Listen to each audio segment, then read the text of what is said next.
Hello and welcome to the journal webinar series of the American Society of Agronomy, Crop Science Society of America, and Soil Science Society of America. I'm Liz Gebhardt with the Plant Genome.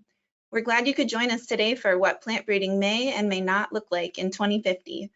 Before we begin, I'd like to mention that questions can be answered in the Q&A section and the moderator will address them at the end of the presentation. The webinar will be recorded and the recording will be emailed to all attendees after the session. Now I'm happy to introduce our moderator for today's webinar, Dr. Davood Torquemada, an associate editor for the Plant Genome. Dr. Torquemada is an assistant professor of computational biology, cannabis genomics at Laval University.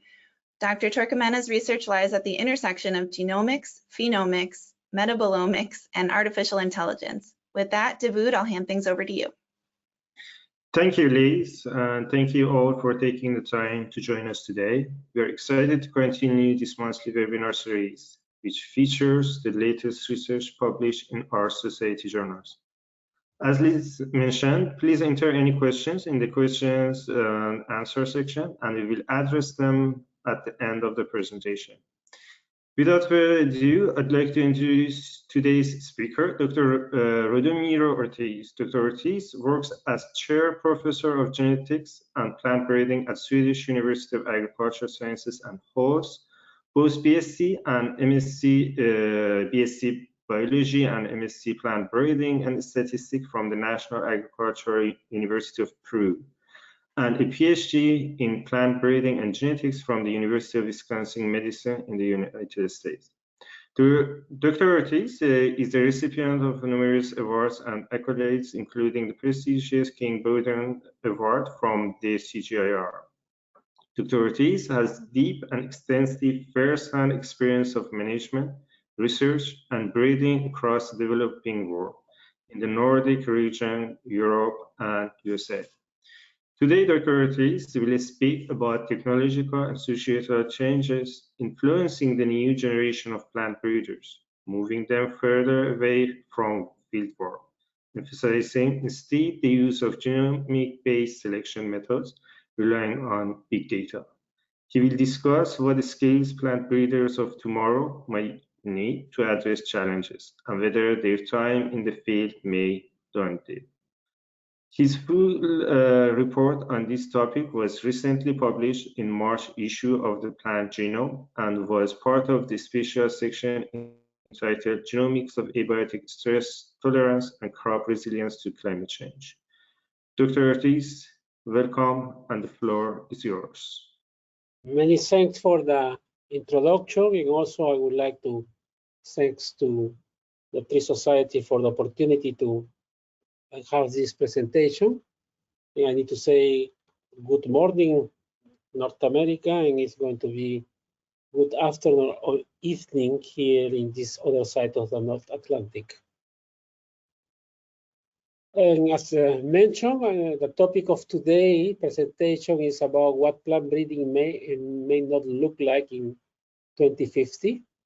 So that's something that we published last year, but perhaps it's time to reflect in these 45 minutes that I presented later on with a question and answer on this topic. So I will try to do some entry points with the plant breeding highlights, putting in context societal issues related to plant breeding, then continue moving into briefly looking at what plant breeding has been able to achieve and how it has been able to achieve, then touching on the two pathways that we have today, whether it goes to the use of genomics or the use of genetic engineering, and then focus on what is the main topic for the presentation, that is plant breeding in the mid of the 21st century, and how we will deliver cultivars towards 2050. So that will be my presentation of today. And to frame this discussion, we have this Agenda 2030 of the United Nations with the Sustainable Development Goals. In our view, plant breeding contributes, of course, to zero hunger, Sustainable Development Goal 2, but also, because of economic activity, to achieving no poverty, good health and well-being, especially related to diets, climate action, so we need to both adapt and mitigate climate change when it comes to agriculture. And we cannot achieve that by working alone, but we need to forge partnerships to achieve those goals. Just to give you an example, here we mentioned 4 of the goals, working in the Senegal River Basin.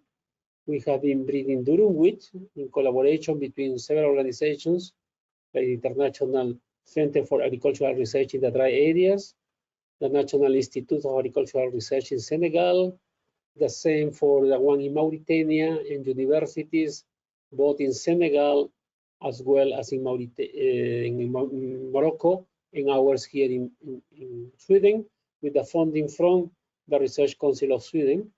And we have shown that there is a potential to replace during the fallow period between rice seasons with these durum wheat cultivars in about 200,000 hectares along the Senegal River Basin. And we have been able to select and to release cultivars that on average can yield 3 to 6 tons per hectare of grain in 92 days. So that's something that will be increasing food supply in these countries along the Senegal River Basin. And with the current prices, even will bring some extra income. And this was possible because from the very beginning, we have been working on this for more than a decade.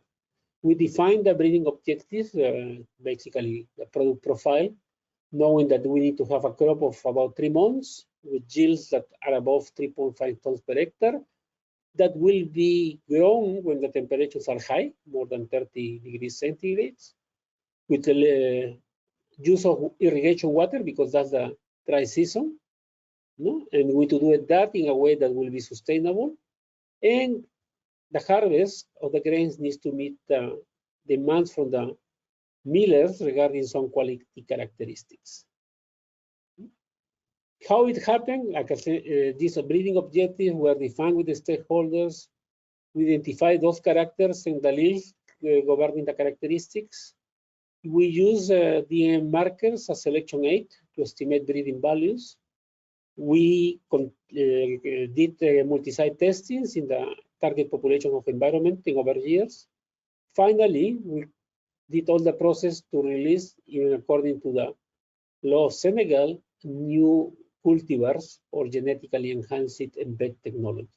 And they are now being used by farmers. Still, we're in the process of increasing to see the change, no? But we are confident that that will happen because of the acceptance that we have so far. So this is the 3 cultivars released in Senegal. No, it's in the national list also for West Africa, because they have a framework to work regionally. And at the top, we have 3 PhD students that have been trained during all these years. And all of them are now professionals working in international or national agricultural research organizations. So as I mentioned, the goal 2 is about end hunger, achieve food security, and improve nutrition and promote sustainable agriculture. But that's the big envelope, that's the big idea. So these sustainable development goals, they have within each of these big envelopes what we call targets and indicators. And here we have in the red left column the targets, and all of them, as you will see, start by 2030, except the last one on genetic diversity that was already supposedly achieved in 2020. And then for each of them, we need to identify what is our target when it comes to plant breeding that fits there. And we can go one step more and see how we're going to deliver them. So for example, we mentioned that by end of 2030, hunger should be history and ensure access by all people, in particular the poor and the vulnerable, including infants, to safe nutrition and sufficient food all year round. Honestly, we know that that will not be achieved. That's something that is clear, but we are trying our best to continue delivering high-yielding cultivars with suitable profiles that meet the end-user demands. And for that, today we have the use of genomics, particularly genomic prediction of breeding value for selection of parents for crossing, and also among their offsprings for population improvement.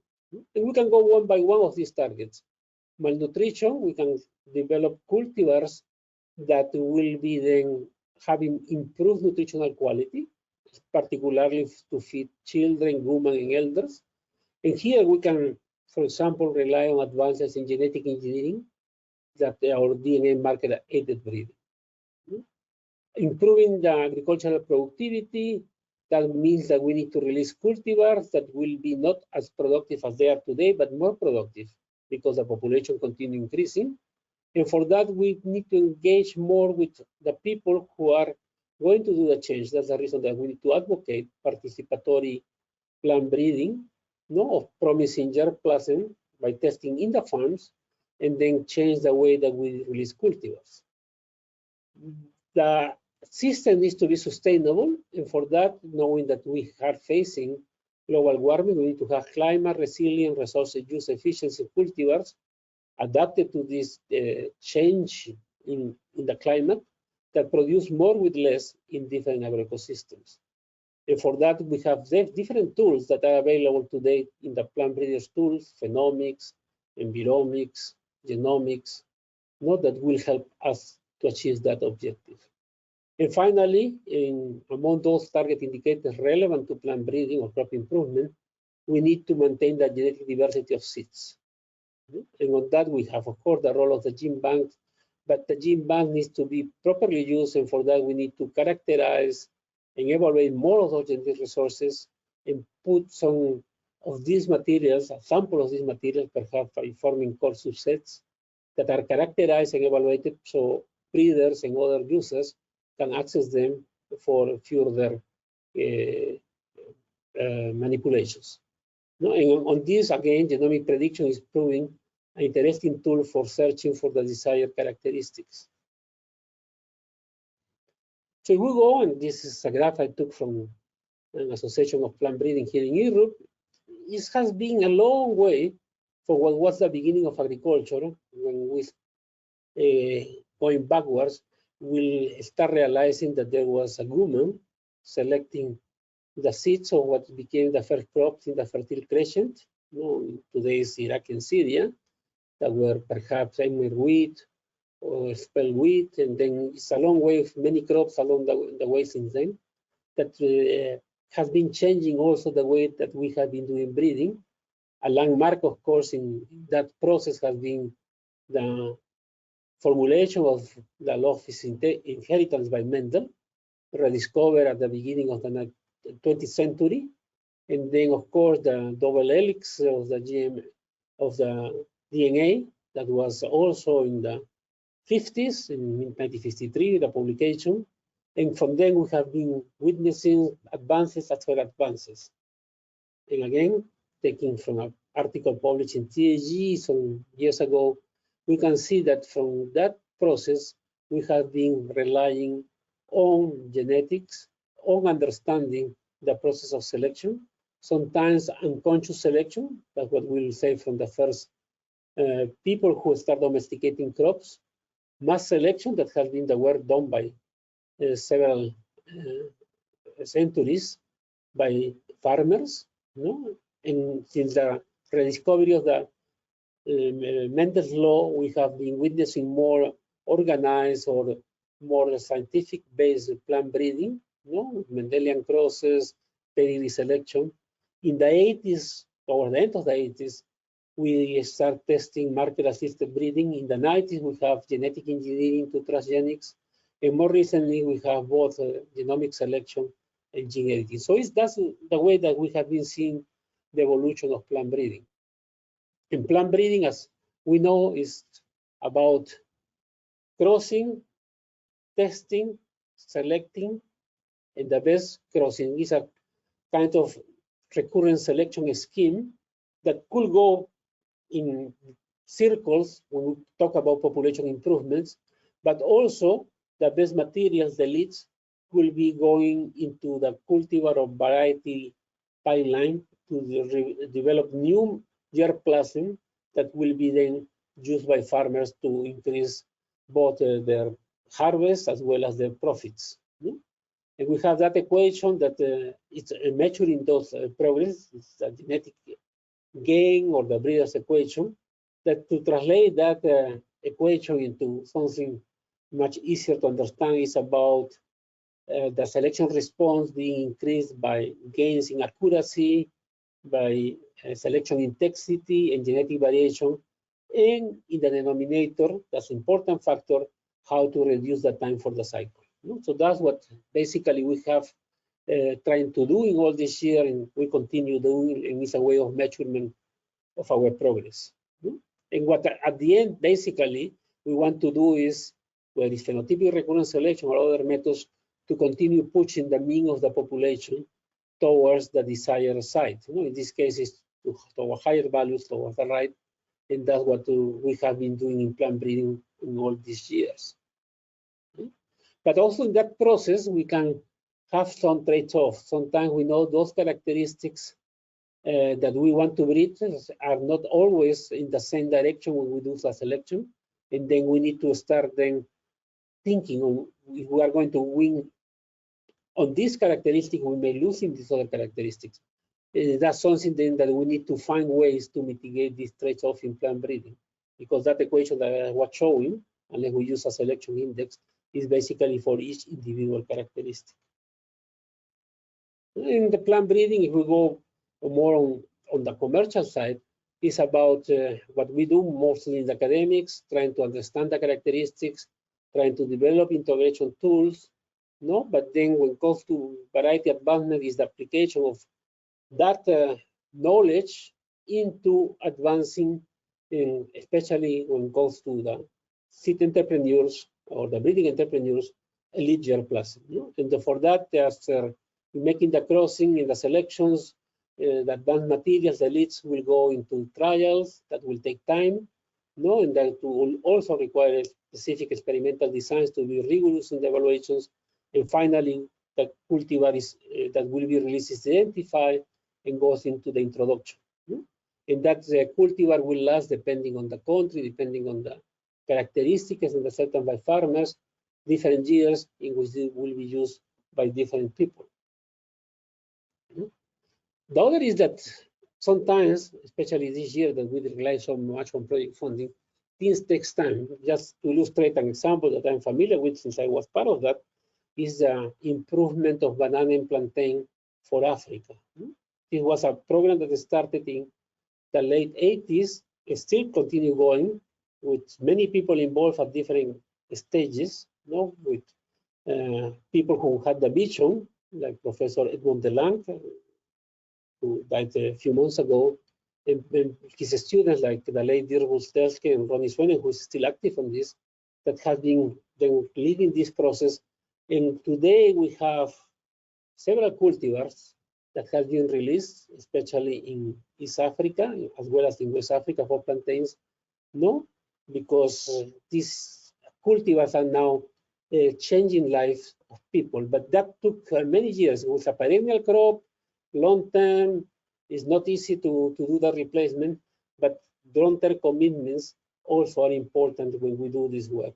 In the private sector, of course, that means to make profits. In the public sector is not just to write journal articles, but also trying to make impact on people's livelihoods. And that's what happened when we look on the evaluation, for example, we see that there are economic benefits when plantains have been replaced with the hybrids that were developed in the 80s and 90s. There are some numbers there because farmers see the benefits. There are things that can help on the replacement, like for example, an old biotechnology such as tissue culture for micropropagation.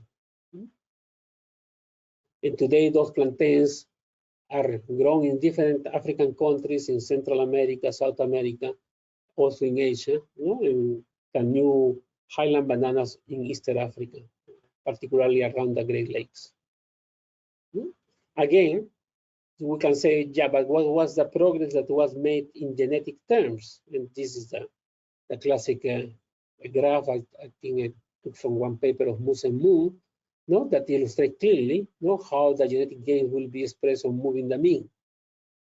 And that's what we did when we were evaluating a few years ago the progress made, and we were able to notice very high values for the high parent heterosis or heterobeltiosis. And that also prompted us to evaluate how much was the genetic gain per year and was around 1.4 to 1.3 of the yield potential, if we measure that in tons per hectare per year, from all these years of breeding. No? Although there are not many cycles because of the long-term cycle of the crop, but we were able to calculate it, how much has been that increase per year. And we did also back to the plantains. In the plantains in West Africa, whether in the station or outside the breeding station, even they are larger than genetic gains. So that's the reason that when it comes to breeding for yield or bunch weight that is measured in these crops, we can show progress. Now, we in recent years have been switching from phenotypic evaluation to more genomics. The latest tool is the genomic prediction of breeding values, or what we call for short genomic selection. I think that most breeding programs have engaged on those new methods. We call it plural because there are different ways of doing genomic selection. So there are different type of methods, but the idea is the same. Try to predict both the breeding values or what will be the best parents, as well as predict some performance of the offspring. And when it comes to this crop, that is long-term, even is more important. And we have shown also that by using genomic prediction, we can shorten the cycle, and that means that we'll increase further the genetic gains. And you will see that I repeat genetic gain because at the end is important when we do breeding to always refer to this equation. How to use this equation in these different stages when we design, when we engineer, or when we deliver, because we need to maximize the gains. So that means that there will be more food or more income for those who depend on agriculture, or in the case of food, all of us. And one of those has been, of course, and I cannot ignore the use of transgenic crops in different countries, as shown in this map. They still continue growing. It's more than 200 million hectares today grown with transgenic crops. Of course, few crops, not many, dominating most of those 200 million hectares: maize, cotton, oilseed rape or canola, and soybeans. No, but they're important in terms of percentage of the total land. It's more than 15% of the total global land. More recently, of course, we have the use of gene editing, including, although not working in agriculture, but keen also to see their application in agriculture. The Nobel Prize winners in 2020, Emmanuelle Charpentier, who was used to work here in Sweden, now she moved to Germany, and Jennifer Doudna in California, in the US. So that's something that offers even new ways of improving that genetic gain further. No, although there are some challenges, especially being here in Europe, still there is a lot of debate on how to use it. No? And what is becoming clear is that sometimes will be not just the technology itself, but also the management of intellectual property rights with new technology. So that's something that I wanted just to stress. I'm not going to talk too much about genetic engineering today, but it's something that we can use to increase those genetic gains. Like I said, the European Commission has been discussing, then goes to Parliament, Parliament approves, and now is with the third level, that is the Union, that is each member state of the 27 who needs to vote, and they have a qualified vote and then approve or not whether gene editing will be possible to use in this part of the world. But again, the genetic gain is to increase those benefits, and that's something that we need to keep in mind now that we're going to move to discuss, for example, the use of mutants. I think that because gene editing is about the mutations, and I think we have not used enough the mutants that we have in our gene pools, especially the deleterious mutants. Is they are there for something? It's not that they are legacy. No, and I think more and more research is showing the role of some deleterious mutations with phenomena such as heterosis, genetic variation or key loss of function, domestication traits that also affect crop production. And we know that the crop will vary in their pattern and distribution of deleterious mutation, and there are some strategies for removing these deleterious variants. Just to give you an idea, that gene editing will be helping even more to reduce genetic loss of deleterious alleles in different gene pool, where, for example, I'm putting here maize and sorghum, no, you will see that different type of gene editing will result in further advances, no, because we will eliminate them when it's not necessary to have it. No? And we can do a survey. I put 4 examples here, 4 different crops: maize, sorghum, soybean, and cassava. No, and maize outcrossing is a crop with high frequency of deleterious mutation, while sorghum, a self-pollinated African crop, has a low frequency of deleterious mutation. Soybean, also another self-pollinated crop, has a low frequency, while cassava, because it's asexually propagated, also has a high frequency of deleterious mutation. So you see that the breeding system also will affect this load of deleterious mutations. So what's next is that we know that deleterious mutations reduce the fitness of the cultivars, but also have contributed to domestication traits because these were deleterious mutations initially. No enlarged breeding impact, just think on the semi-dwarf genes of the Green Revolution or for period thermosensitive male stability in small grain cereals. So those are use of these deleterious mutations, and we need to rethink on how to use them much better. So that will require, of course, a robust characterization and categorization for further use in plant breeding. Now, going to the topic of today, this is the why plant breeding may or not may look in 2050. I think that we, as I mentioned, are still witnessing a genomic revolution in plant breeding. It's a reality when it comes to parental selection. Perhaps we will see more and more commercialization of cultivars that has been bred through the use of genomic tools, particularly genomic prediction. We think that that is increasing the rates of genetic gains.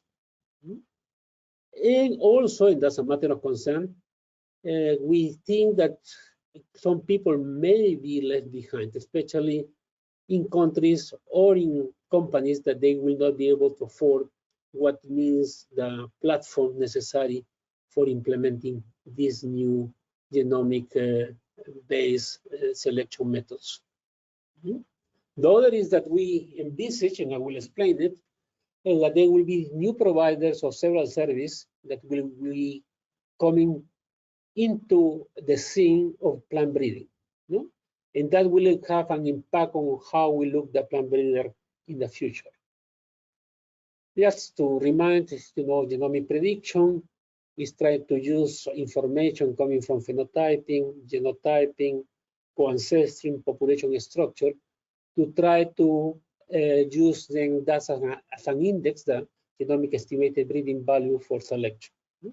And we try to get a predictive accuracy or the correlation between the observed and the predicted values to be sure that that's a good approach and a good tool for selecting further. Now, how we increase this accuracy of selection? We think that that could be done by having a much more high throughput precision phenotyping and with phenomics that assist us on that. And on that, we can manage also the genotype by environment interaction that we know occurs in many crops for many characteristics, characterizing better our environments, that's the area of enviromics, having much more interesting and robust statistical methods, considering spatial analysis for taking into consideration soil heterogeneity in proper experimental designs, changing the way that we sometimes do our operations in the field with experimental machines and tools. And as a result, we need also to consider that we generate not just hundreds or thousands of data, sometimes millions of data points. So we need to have a management of all that information. The other way, more biological, is how we are going to put together some major and minor genes that will be controlling some characteristic of interest. We know through genetic engineering, we have the stacking major gene approach. We can then use also pangenomics today to accelerate discovery and characterization of major genes. We still can continue with association genetics using DNA markers to tackle alleles of interest for further marker edit integration. And with the biometrical modeling of our minor genes, we can go to a more genomic facilitated recurrent selection. When it comes to the intensity of selection, that's the second element in the numerator of the genetic gain equation, no, we can then increase the number of marker data points per unit invested. That will then lead to a reduction in the cost of assessing a fixed number of markers. Genomic selection could be used also for recurrent full mating schemes. Phenomics will increase the intensity by testing larger breeding populations. Precision phenotyping platforms will assist also in this screening, and it's something that will be interesting, as you have also the off-season nursery sometimes in the Global South, also because of course this precision phenotyping platform may end in the Global South.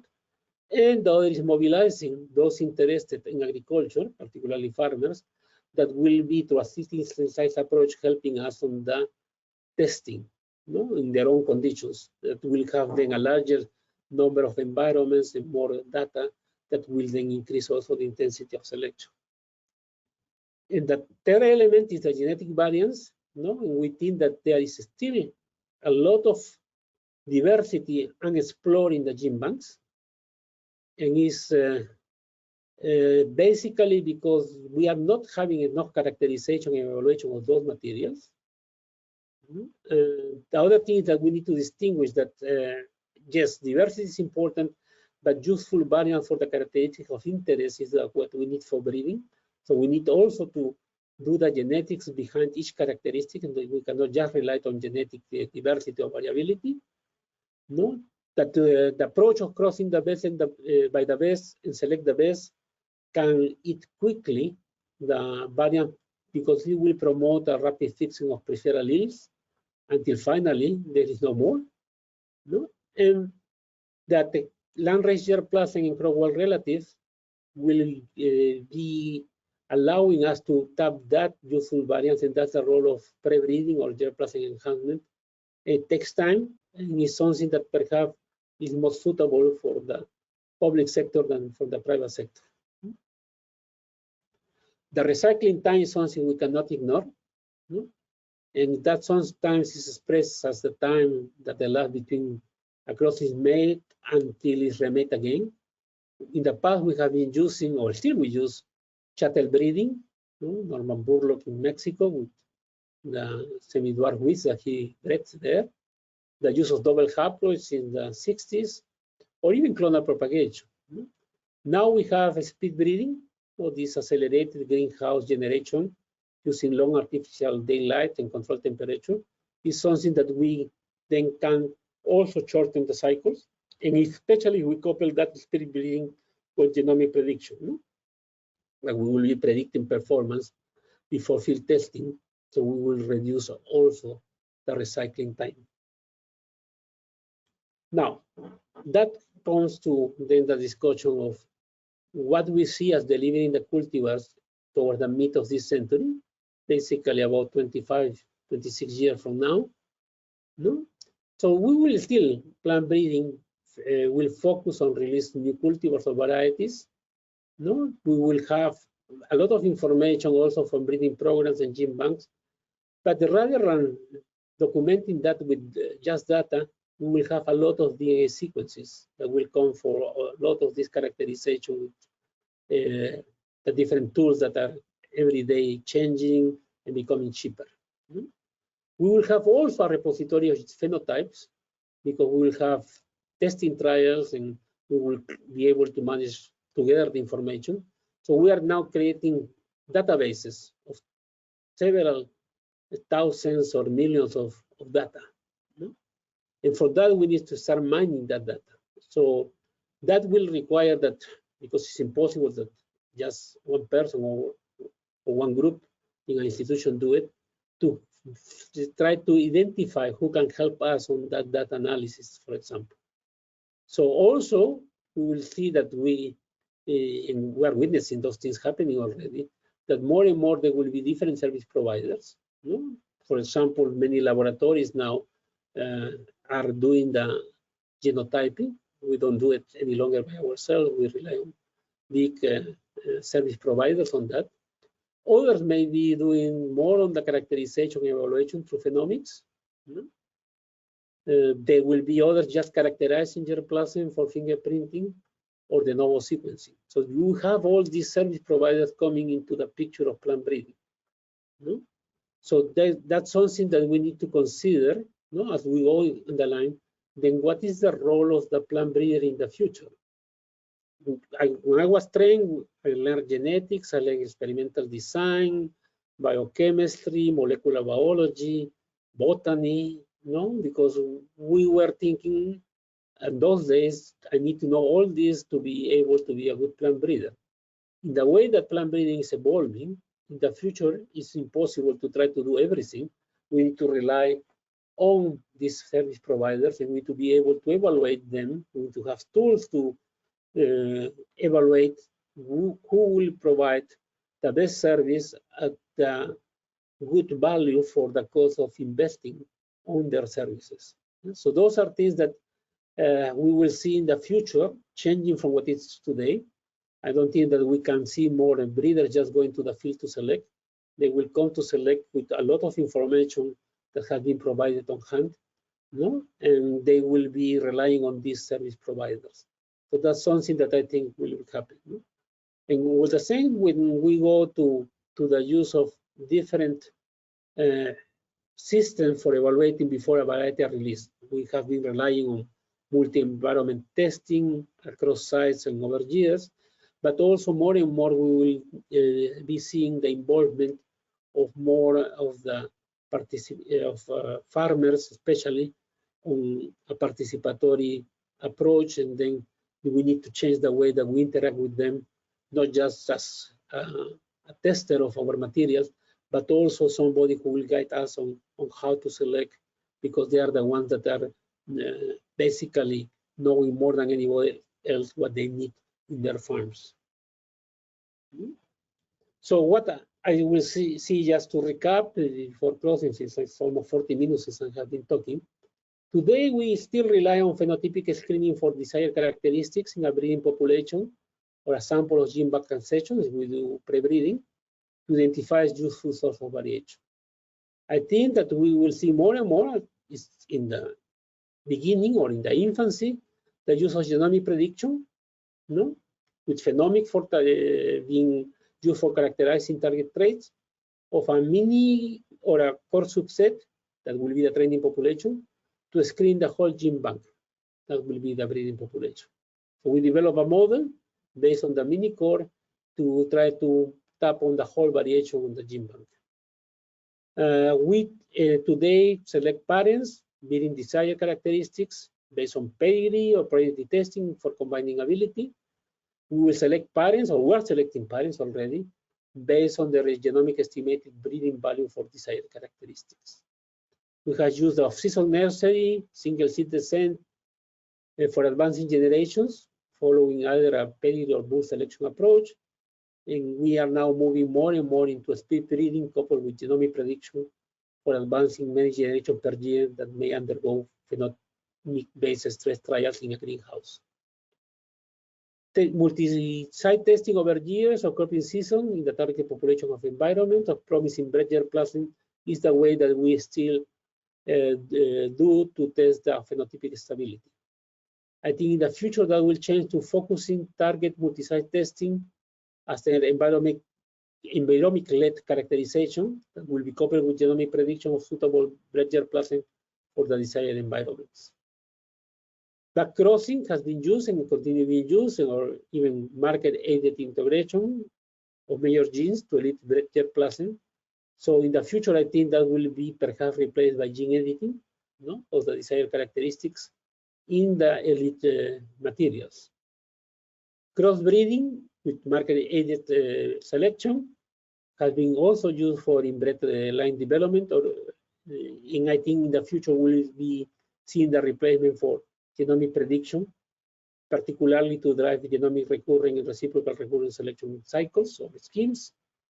The other that goes on the final stages is the way that we release cultivars using the value for cultivation and use, particularly here in Europe, with trials and also the DUS or the distinct uniform starting testing. I think, and what we think, maybe we wrote with other colleagues, that we will in the future deposit the novel genomic sequences of the new cultivars in centralized repository that use them to trace back the contribution in the relative importance of loci. It's not just going to be this kind of testing. We will rely more on genomic sequences. And finally, the large-scale production of quality seeds after certification of germplasms that are included in cultivar catalogs may be replaced by decentralized community seed enterprises that serve local needs and will use, because they will say, well, but those who breed, how they will benefit? Well, they will use DNA fingerprints for paying any royalties to those cultivars that they were multiplying. So that's what I prepared for today. I think that I wanted to leave some time for questions. And if you want to read more, of course, the paper is available in the Plant Genome. It has been published about 1 year ago. Or if you would like to write to me, these are my coordinates, no?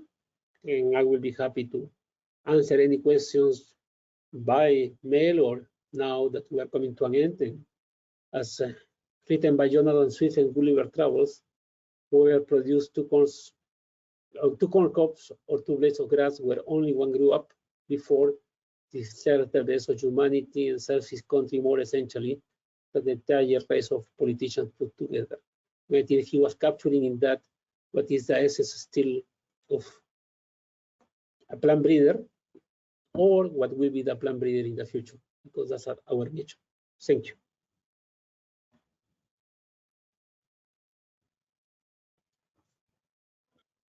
Thank you, Dr. Ortiz. There's a few questions. We go over them. The first one is, in the vision map for 2050, the figure that you have, can you talk more about who the service providers for each step? Where might crop consultant and farmers get involved? So here, that's I suppose where the question is, no? Yeah. Well, in the left side, when you say the service provided, you have many companies that today are doing that job. I don't think that those, especially that are doing a lab that has the latest, will be doing by themselves. So we have different service provider for the genotyping. In some places, for example, here in Sweden, most of our trials in the potato breeding program I run for the country are not done by us. We hire a company. They do the testing. No? And I think that there are more and more service providers that even fly drones, and that is something that will continue happening. No?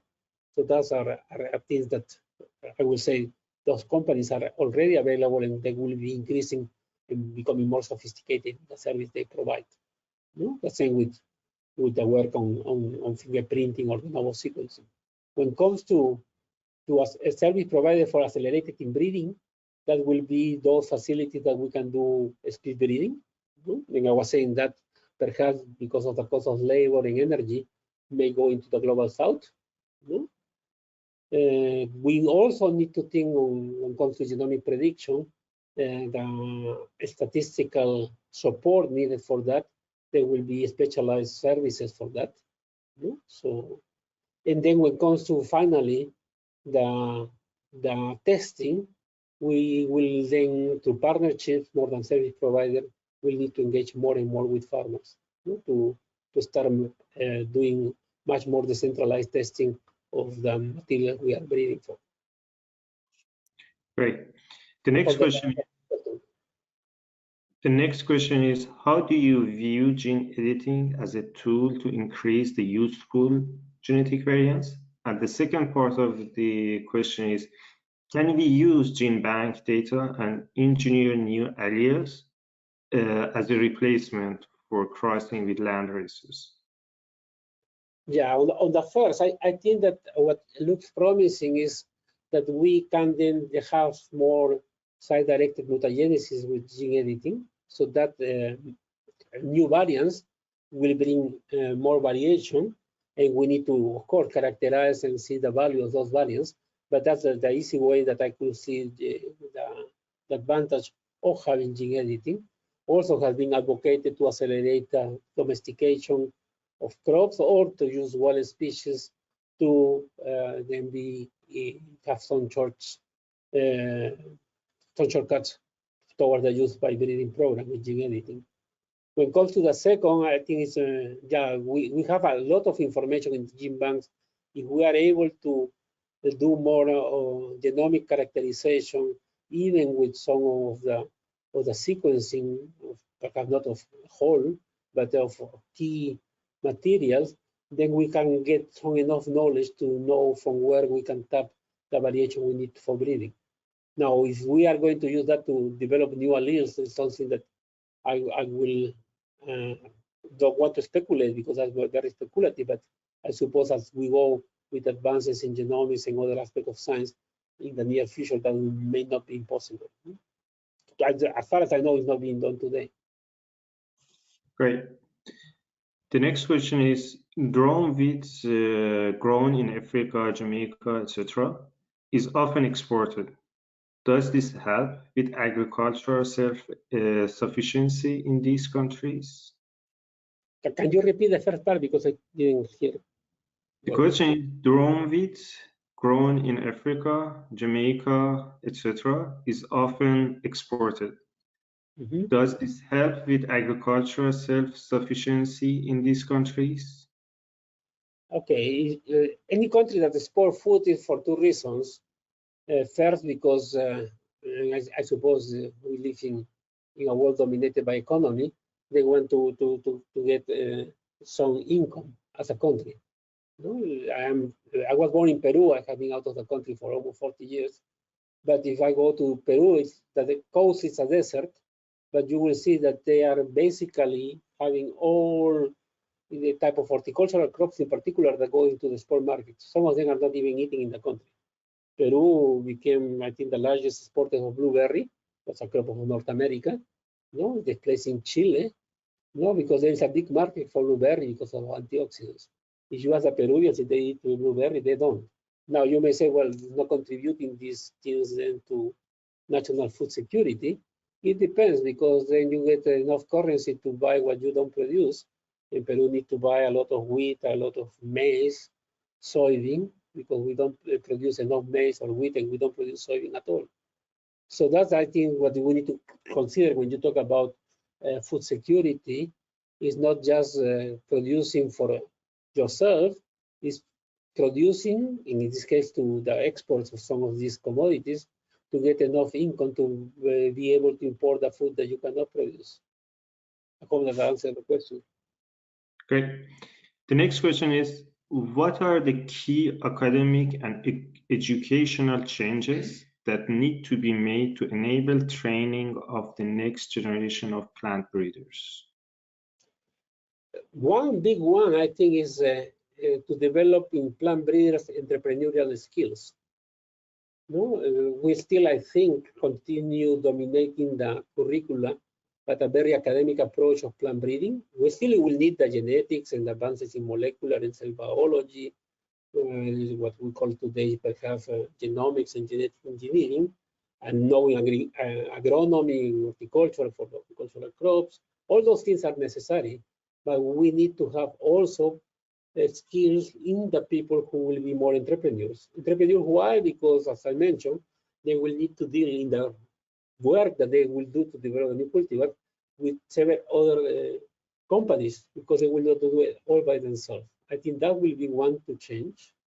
The other is that if we are going to be in the public sector, doing the pre-breeding, we need to make our cases better to the policymakers. So we need to develop skills to communicate with them, to make the case. And I remember Burke saying more than once, don't stop just thinking that you do a good science. Make your case to the policymakers, because they are the ones that will help you to change livelihoods if you aim to do that.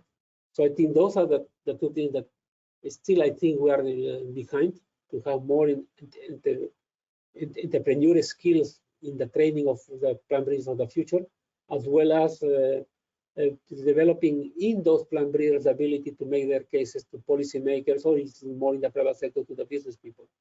if we can change that. When it comes to the science, of course, there will be every time new developments. I think that we need to also to keep that will not change. We will maybe be replaced some discipline by others, but still they will need to have those things. And finally, I think that will be the world of big data.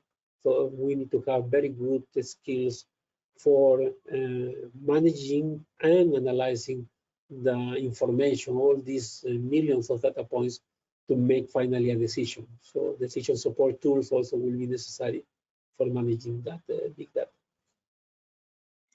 Okay, the next question is, will there be a chance that AI will replace actual field plant breeders? Or alternatively, will AI staff be making breeding decisions by sitting inside offices? I will not say that artificial intelligence will replace the plant breeders. I think that that will be difficult, or that plant breeders will be working just in an office with air conditioning and then somebody else doing the field. I think that still we need to go to the field. There's something that a phrase that I think was the title of a biography of Barbara McClintock, A Feeling for the Organism. If you are able to go to the field, and you will sense it, and you will sense it that more when you go to bed at night and you just close the eyes and think on the crop you are working. That's the feeling for the organism. That cannot be replaced if that's necessary. So that I think artificial intelligence will not be able to do.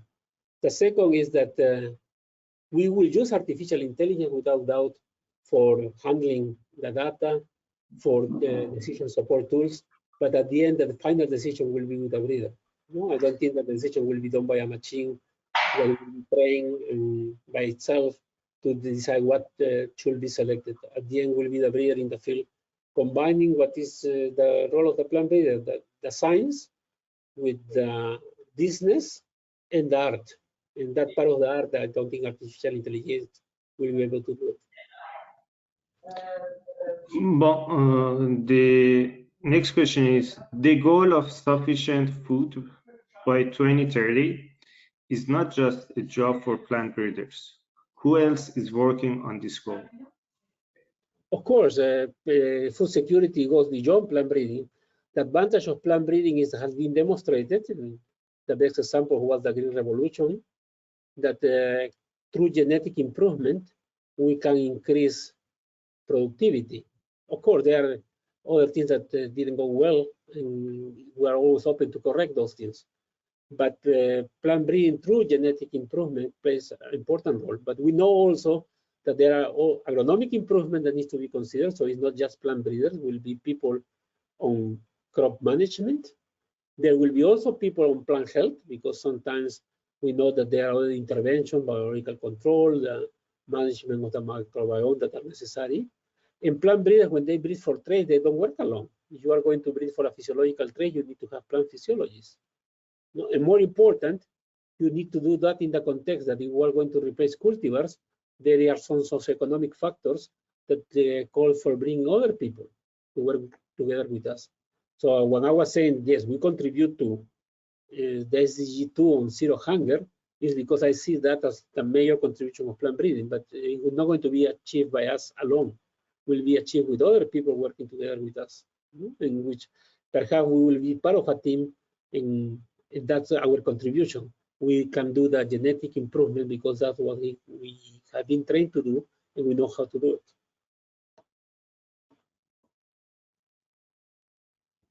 Right.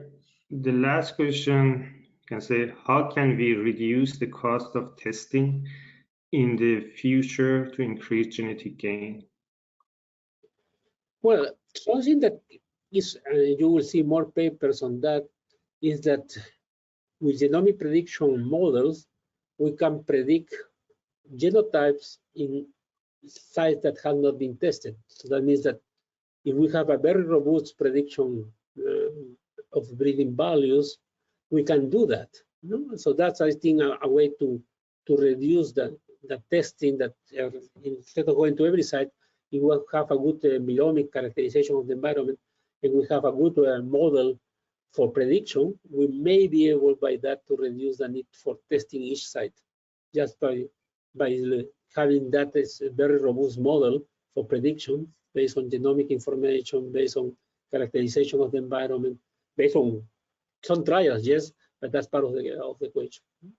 That's what I envisage for the future in terms of reducing the time and the cost for having this multi-environmental testing in every place that we think should be done. But if we start doing those predictions. Great. Thank you again for joining us for today's webinar, and to Dr. Ortiz for his thought-provoking talk. As a reminder, the recording will be made available and sent to all attendees soon. Thank you again and have a wonderful day. Goodbye.